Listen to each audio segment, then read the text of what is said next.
Baik, saya awali. Assalamualaikum warahmatullahi wabarakatuh. Berjumpa lagi dengan mata kuliah pemantapan mutu laboratorium untuk pertemuan yang kedua, yaitu tentang bahan kontrol. Udah saya singgung di minggu lalu apa itu bahan kontrol. Bahan kontrol adalah suatu bahan itu yang digunakan untuk memantau ketepatan dari pemeriksaan yang ada di laboratorium. Selain itu juga untuk mengawasi kualitas hasil pemeriksaan sehari-hari.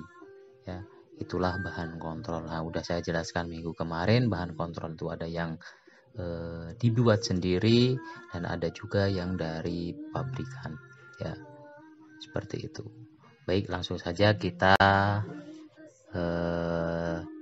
lihat slide yang kedua.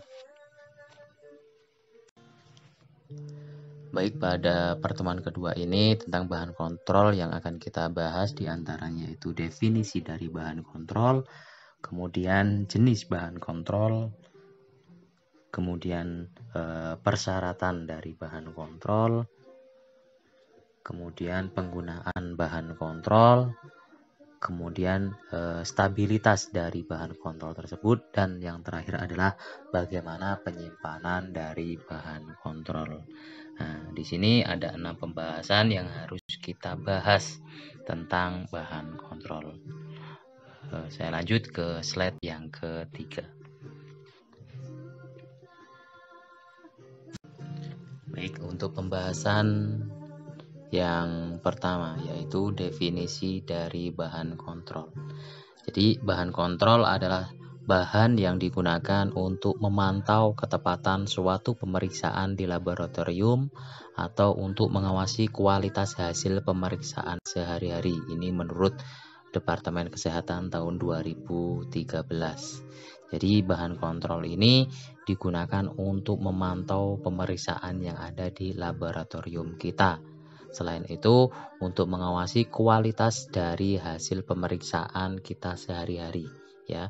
Jadi sebelum kita memeriksa sampel yang ada di laboratorium kita, lebih baiknya kita memeriksa bahan kontrol terlebih dahulu. Apakah bahan kontrol yang kita periksa hari ini apakah masuk ke dalam in control atau nanti keluar menjadi out of control, ya. Seperti itu.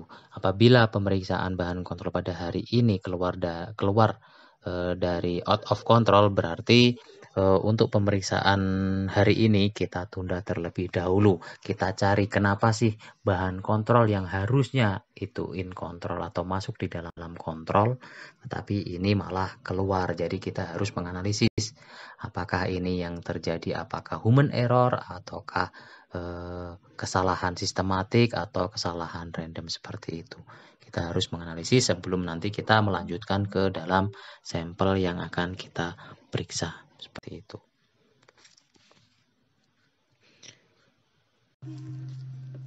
Pembahasan selanjutnya yaitu tentang jenis bahan kontrol. Nah, jenis bahan kontrol ini itu yang pertama ada berdasarkan sumber bahan kontrol, kemudian yang kedua berdasarkan bentuk bahan kontrol, dan ketiga yaitu berdasarkan apakah komersial atau buatan sendiri.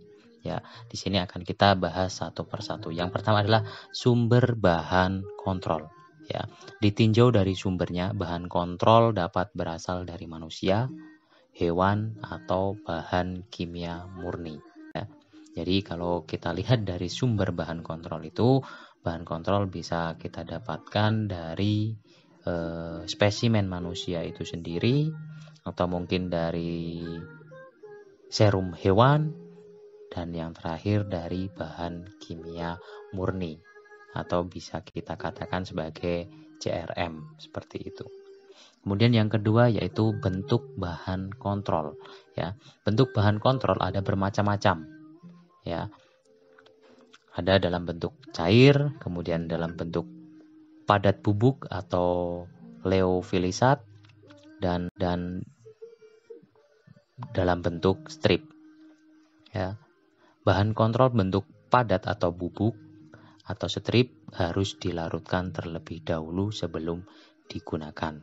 Beda sama bahan kontrol yang berbentuk cair, itu bisa langsung kita gunakan, ya. Seperti itu. Karena apa? Kalau dalam bentuk cair biasanya itu udah terdapat nilai acuan, ya. Misalkan di dalam botol vial ada berupa cairan, di situ ada satuannya 5 mg per desiliter, berarti kan udah ada satuan, bisa digunakan untuk bahan kontrol dan lain-lain. Beda sama yang dari padat atau bubuk atau strip. Ya, itu kita harus larutkan terlebih dahulu dan kita harus membuat konsentrasi terlebih dahulu, ya.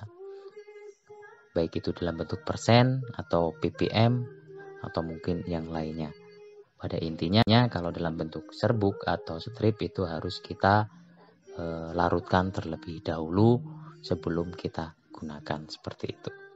Nah, untuk yang ketiga itu komersial atau buatan sendiri, ya. Jadi untuk yang ketiga ini bahan kontrol ini diperolehnya itu sudah jadi, ya. Sudah jadi, baik itu komersial yang dibuat dari pabrik atau buatan sendiri, ya, buatan kita sendiri dengan memanfaatkan serum-serum yang ada di laboratorium kita kumpulkan, kita jadikan satu menjadi pulsera, seperti itu.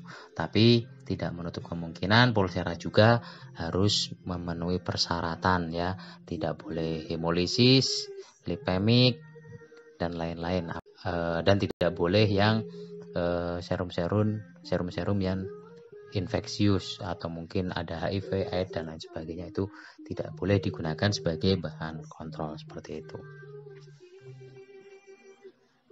Baik, kita lanjut ke slide berikutnya.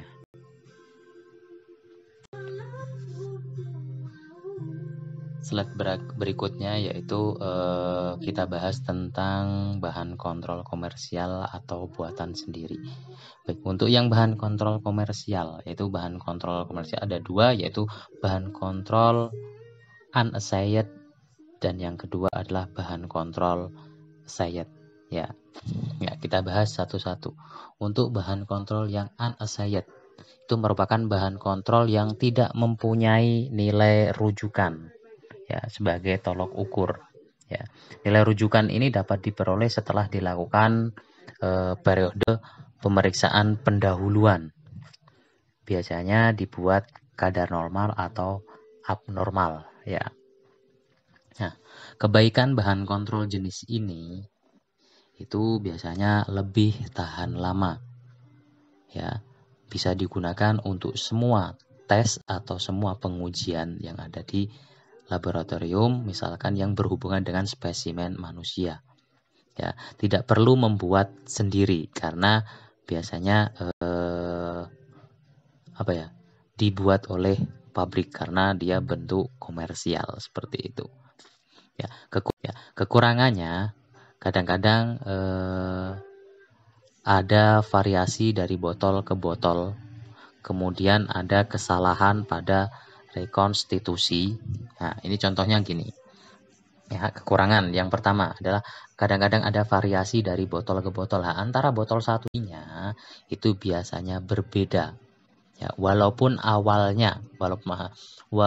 pembuatannya dalam satu konsentrasi, tapi setelah kita pindahkan ke botol itu terpengaruh oleh waktu, kemudian suhu dan lain-lain. Nah, itu menyebabkan variasi hasil dari botol ke botol, seperti itu. Kemudian ditambah kesalahan rekonstitusi, ya. Rekonstitusi yaitu tadi pada saat pemindahan dari botol satu ke botol lainnya itu, atau bisa kita sebutkan sebagai aliquoting. Nah, salah pemipetan, kurang teliti pemipetan, itu juga menyebabkan hasil yang variasi, seperti itu, ya. Nah, untuk serum unassayed ini biasanya sering serum yang digunakan itu diambil dari hewan, atau tidak menutup kemungkinan juga serum manusia, tetapi serum-serum yang istilahnya normal, tidak lipemik, tidak lisis, dan lain-lain seperti itu ya. Nah, karena tidak mempunyai nilai rujukan yang baku, maka tidak dapat dipakai sebagai kontrol akurasi atau keakuratan. Tapi kalau digunakan untuk kontrol kepresisian atau variasi data itu masih bisa ya.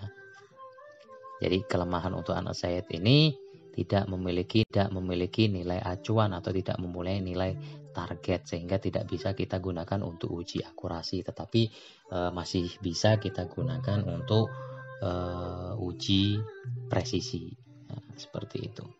Yang kedua adalah bahan kontrol assigned. Nah, bahan kontrol assigned ini merupakan bahan kontrol yang dirujukannya serta batas toleransi menurut metode pemeriksaannya. Ya.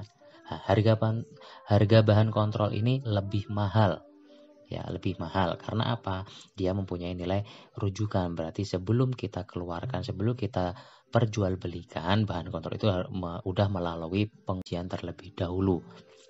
Terutama terhadap nilai atau hasil rujukan dari bahan kontrol tersebut ya. Nah, bahan kontrol ini bisa digunakan 2-4 minggu ya. 2-4 minggu berarti 1 bulan pemeriksaan ya. Nah, enaknya apa? Enaknya bahan kontrol assigned ini udah ada nilai rujukannya. Jadi pada saat pemeriksaan dia tetap nilainya ada di sana atau mungkin bervariasi. Nah, ya. Nah, untuk bahan yang assigned ini bisa digunakan untuk kontrol akurasi karena mempunyai nilai rujukan. Nah, bisa juga enggak sebagai nilai bisa juga enggak digunakan untuk uji presisi? Bisa. Ya.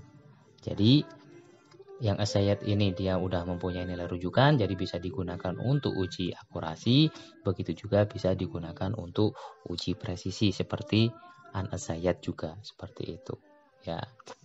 Nah, itu untuk bahan kontrol komersial. Saya lanjut untuk bahan kontrol buatan sendiri ya. Bahan kontrol buatan sendiri. Yang pertama ini ada namanya pulsera. Ya, pulsera ini adalah kumpulan atau campuran dari bahan sisa serum pasien sehari-hari yang dikirim ke laboratorium. Ya, serum yang dipakai harus memenuhi syarat, tidak boleh ikterik atau hemolitik. Ya, kemudian keuntungan dari serum kumpulan ini atau pulsera ini mudah didapat. Bahan berasal dari manusia, tidak perlu dilarutkan atau rekonstitusi ya. Itu kelebihannya. Kemudian kekurangannya itu ada cara penyimpanan ya. Cara penyimpanan, kemudian stabilitas ya. Stabilitasnya juga kurang stabil karena adanya aktivitas enzim dan lain-lain dalam serum tersebut, karena serumnya berasal dari kumpulan serum dari pasien-pasien yang ada di laboratorium ya. Karena adanya aktivitas enzim tersebut, maka menyebabkan ketidakstabilan atau kestabilannya itu kurang ya dibanding dari bahan kontrol yang komersial seperti itu ya. Kemudian ada bahaya infeksius ya, karena itu sampel manusia juga ya. Nah, jadi untuk pembuatannya itu harus hati-hati karena apa? Adanya kita belum tahu kan apakah sampel ini mengandung HIV, HBV, HCV dan lain-lain. Makanya untuk pembuatannya itu harus hati-hati, dan kalau bisa kalau kita mau membuat pulsera lebih baik menghindari sampel-sampel yang berbahaya atau infeksius seperti itu. Nah, itu untuk pulsera. Kemudian ada bahan kontrol yang dibuat dari bahan kimia murni yang sering disebut sebagai larutan spike. Ya, biasanya kalau kita pemeriksaan laboratorium kimia misalkan, nah kita sering menggunakan spike karena sampelnya mungkin di bawah nilai yang bisa ditangkap oleh alat sehingga alat tidak bisa merespon. Nah, itu biasanya kita menggunakan bahan kimia murni yang berupa larutan spek. Kita tambahkan atau kita spek dengan standar biasanya sehingga nilainya nanti akan muncul, ya, seperti itu. Kemudian yang ketiga, kontrol yang dibuat dari lisat atau bisa disebut dengan hemolisat, seperti itu. Kemudian yang keempat, bahan kontrol dari serum hewan. Nah, itulah bahan-bahan kontrol yang buatan sendiri. Tapi yang sering kita gunakan untuk bahan kontrol yang buatan sendiri yaitu yang pulsera. Ya, jadi itulah perbedaan antara bahan kontrol komersial dan bahan kontrol buatan sendiri. Baik, saya lanjut ke slide yang ke-6. Untuk slide yang ke-6 yaitu tentang persyaratan bahan kontrol. Yang pertama, syaratnya itu harus memiliki komposisi sama atau mirip dengan spesimen. Misalkan untuk pemeriksaan urin, berarti yang digunakan bahan kontrolnya itu adalah bahan kontrol urin atau zat yang menyerupai urin, seperti itu. Kemudian yang kedua, komponen yang terkandung di dalam bahan kontrol harus stabil. Ya, artinya selama masa penyimpanan bahan ini tidak boleh mengalami perubahan. Ya, nah, makanya untuk penyimpanan bahan kontrol itu harus diperhatikan. Jangan sampai nanti terkena sinar matahari atau perubahan suhu yang drastis, itu akan mempengaruhi kestabilan dari bahan kontrol. Kemudian yang ketiga, sertifikat analisa yang dikeluarkan oleh pabrik yang bersangkutan pada bahan kontrol yang komersial itu harus disertakan. Jadi apabila bahan kontrol ini yang kita pakai adalah bahan kontrol komersial, berarti bahan tersebut harus disertai dengan sertifikat analisa, terutama untuk nilai rujukan dan lain-lain, atau mungkin informasi dari kestabilan dan lain-lain seperti itu. Ya, biasanya disertai dengan kit insertnya seperti itu. Baik, saya lanjutkan ke slide yang berikutnya.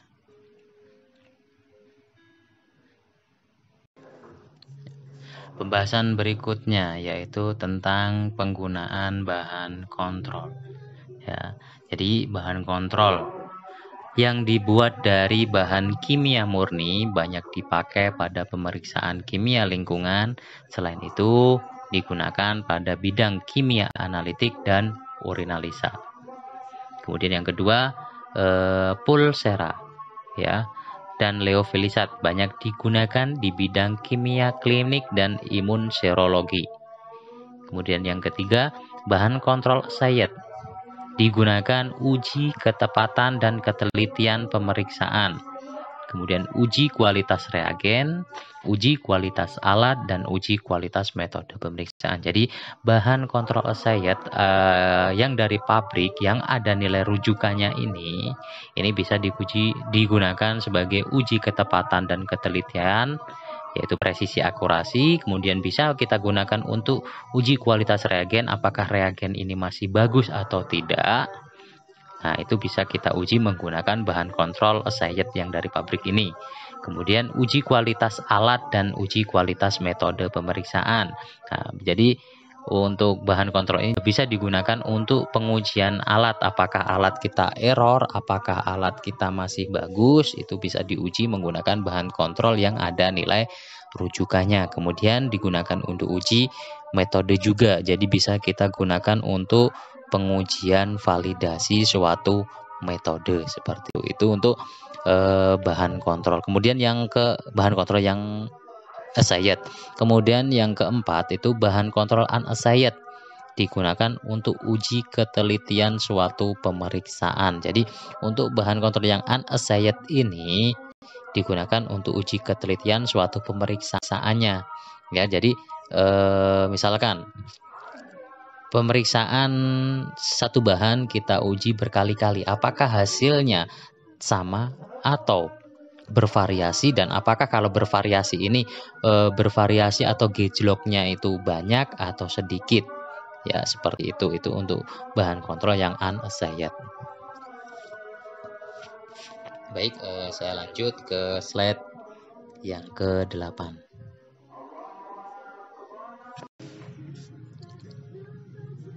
Baik, untuk pembahasan selanjutnya yaitu tentang kestabilan dari bahan kontrol atau serum kontrol. Ya. Yang pertama, apabila bahan kontrol tersebut berbentuk atau berwujud padat bubuk, ya, itu lebih stabil dan tahan lama dibandingkan dalam bentuk cair. Ya, itu kestabilan yang harus kita ingat. Apabila dalam bentuk padat itu lebih stabil dibandingkan dalam bentuk yang cair. Kemudian apabila dalam bentuk leofilisat itu akan stabil sampai tanggal kadaluarsa apabila disimpan pada suhu 2 sampai 8 derajat Celcius. Apabila itu berupa leofilisat, ya. Leofilisat itu masih serbuk atau padatan, ya. Dia akan stabil sampai tanggal kadaluarsa pada suhu 2 sampai 8 derajat Celcius. Ya. Beda lagi apabila dalam bentuk cair, ya. Itu akan stabil pada suhu minus 20 derajat Celcius, itu bisa bertahan sampai tanggal kadaluarsa. Ya. Apabila disimpan dalam suhu 2 sampai 8 derajat Celcius hanya bertahan selama 7 hari. Apabila dalam bentuk cair. Ya. Beda lagi untuk kestabilan bahan kontrol yang kita buat sendiri. Ya, berarti kalau kita buat sendiri berarti bisa jadi itu wujudnya adalah cair, ya. Itu pada suhu minus 20 derajat Celcius itu stabil, bisa bertahan selama 6 bulan. Dan apabila disimpan pada suhu 4 derajat Celcius itu stabil selama 4 bulan. Kemudian pada suhu ruang itu stabil hanya dalam 1 hari, ya. Kemudian pada suhu 2 sampai 8 derajat Celcius itu hanya bertahan 5 hari, seperti itu, ya. Nah, itulah kestabilan serum kontrol berdasarkan wujud dan penyimpanannya, ya, seperti itu. Saya lanjutkan ke slide yang berikutnya.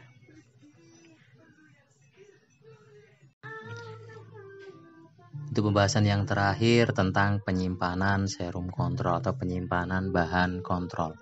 Jadi bahan kontrol ini tidak stabil selama pemaparan pada udara, cahaya, dinding wadah atau suhu tinggi, ya. Ini menyebabkan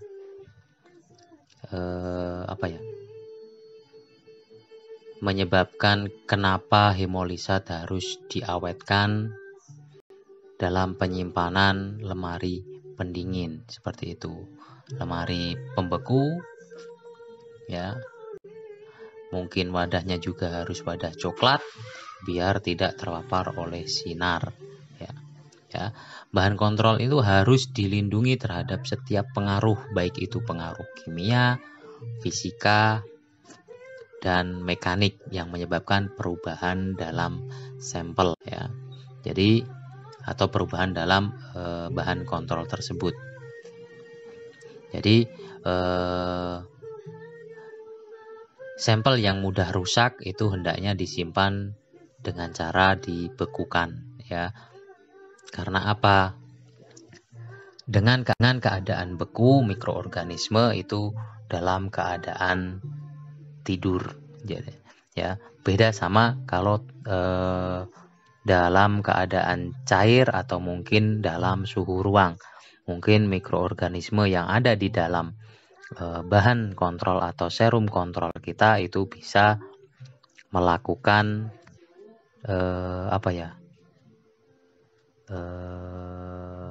melakukan aktivitasnya. Mungkin dia bisa mengurai bahan-bahan yang ada di dalamnya, ya, seperti halnya enzim yang ada di serum kita juga seperti itu, ya. Kemudian lemari pendingin atau pembeku untuk penyimpanan sampel hendaknya mempunyai suhu minus 20 derajat Celcius. Ya, suhu daerah penyimpanan hendaknya secara tetap dicek dan didokumentasikan. Jadi harus dikontrol. Ya, sampel atau serum kontrol yang disimpan dalam waktu tertentu harus disimpan pada suhu yang dipersyaratkan seperti tadi. Misalkan kita ingin menggunakan dalam jangka waktu 6 bulan, berarti harus di suhu minus 20 derajat Celcius. Misalkan kita mau makan dalam 1 hari, nah, bisa disimpan pada suhu ruang seperti itu. Atau mungkin hanya kita gunakan dalam waktu 4 bulan, nah, itu harus disimpan pada suhu 4 derajat Celcius. Nah, suhu-suhu itulah yang harus kita harus kita ingat-ingat, harus kita terapkan, ya. Nah, suhu ini dipersyaratkan untuk menjaga serum atau sampel kita biar stabil lebih lama seperti itu.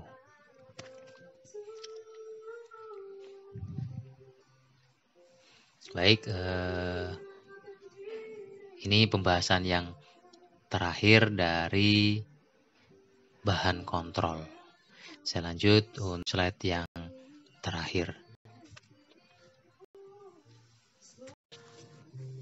Baik, itu sedikit pembahasan tentang bahan kontrol. Jadi pada intinya bahan kontrol ini bisa kita gunakan sebagai bahan pengontrol pemeriksaan yang ada di laboratorium kita, ya.